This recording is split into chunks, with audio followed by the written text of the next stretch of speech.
Bonjour à tous, c'est Médini. Je suis ravie de vous retrouver sur ce podcast pour vous parler des énergies du mois de juillet, où il va être question de sortir du mode garde à vous repos pour créer le mode nourrir et offrir. Allez, c'est parti. Alors, c'est pas à vous que je vais apprendre qu'on traverse actuellement de nombreuses turbulences. Ces derniers temps, qui sont essentiellement beaucoup intérieures, parce qu'il y a possibilité de nouvelles perceptions, de nouveaux challenges aussi peuvent également apparaître, ainsi que de nouvelles aspirations.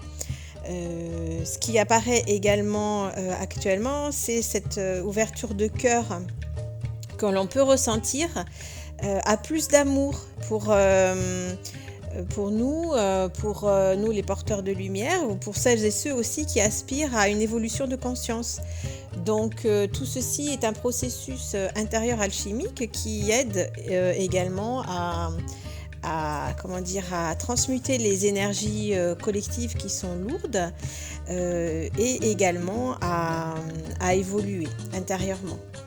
Donc si certains d'entre nous sont fatigués c'est normal, hein. C'est normal, ça fait partie du processus. Donc, pourquoi garde à vous et repos?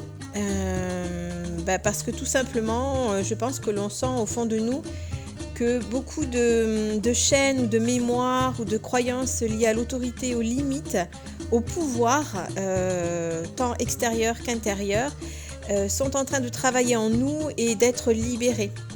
Donc il ne s'agit plus d'être un bon petit soldat, mais maintenant il s'agit avant tout d'être tout simplement.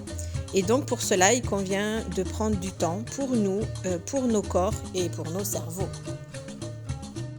Donc pour cela, il va être nécessaire de prendre du temps pour faire le point et suivre ce qui nous met en joie.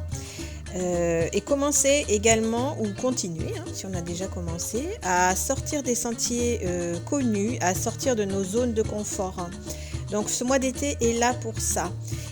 Il va être nécessaire aussi pour nous reconnecter à nos ressentis profonds afin que l'on puisse arriver à trouver notre équilibre tant extérieur qu'intérieur. Donc il est important cet été d'œuvrer à notre équilibre et d'œuvrer à ce qui nous met en joie. Donc ce passage-là s'effectue essentiellement intérieurement, doucement, plus ou moins, suivant les résistances que l'on peut avoir. Mais en tout cas, les libérations sont profondes, ainsi que les ouvertures. Et tous les schémas obsolètes doivent, entre guillemets, cesser. Et comme on m'a dit, l'œuvre humaine se doit de se mettre en marche et se mettre sur le chemin de l'amour, du partage et de la tolérance. Donc il va nous être demandé de continuer cet ancrage en nous de cette joie, de cette foi, de profiter de nos amis, de profiter de nos familles, de profiter de nous, de continuer à transmettre, de continuer à partager, à offrir, à créer et justement à mettre en œuvre ce mode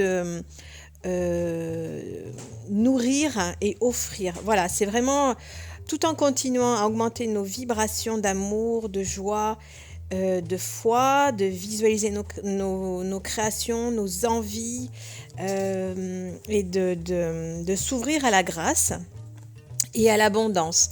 Donc cette ouverture-là est accessible pour celles et ceux qui lâchent, entre guillemets, le contrôle ou les vieilles croyances et qui se mettent à croire tout en actant dans la matière, évidemment. Il ne s'agit pas que ça reste virtuel dans la tête, mais pour ce mois d'été, là, c'est vraiment nourrir nos cœurs d'ondes d'amour, d'échange, de joie, de partage, nourrir la joie et offrir, tout en ancrant en nous cette force intérieure, parce que ce qu'on a choisi les mois précédents continue à s'acter et à se renforcer à l'intérieur. Donc sortons de notre mode petit soldat, obéissant à de vieilles croyances, limitantes, entre guillemets, hein, et vraiment commençons à nourrir qui l'on est et à l'offrir. Voilà, je vous souhaite un beau mois d'été, un beau mois de juillet et je vous dis à très vite. Au revoir.